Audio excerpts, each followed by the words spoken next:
আলু দিয়ে খুবই সহজ একটি নাস্তা রেসিপি আপনাদের কাছে শেয়ার করছি। আশা করছি রেসিপিটি ভালো লাগবে।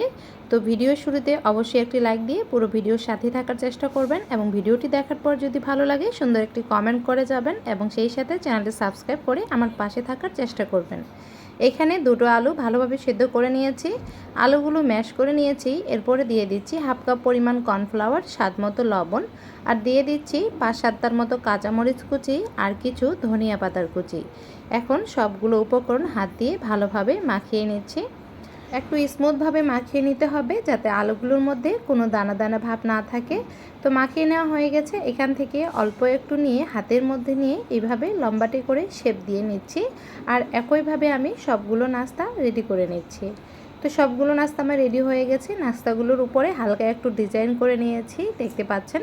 একটা ছিদ্রযুক্ত চামচ দিয়ে এই ডিজাইনটা করে নিয়েছি। এখন নাস্তাগুলো ভাজার জন্য হাঁড়িতে পরিমাণ মতো তেল দিয়ে দিয়েছি। তেলটা হালকা গরম হয়ে গেলে নাস্তাগুলো দিয়ে দিচ্ছি। নাস্তাগুলোর এক পাশটা ভাজা হয়ে গেলে উল্টিয়ে দিচ্ছি এবং অপর পাশেও নাস্তাগুলো একই কালার করে ভেজে নিচ্ছি। তো নাস্তাগুলো ভেজে নেওয়া হয়ে গেছে। সবগুলো নাস্তা আমি তুলে নিয়েছি।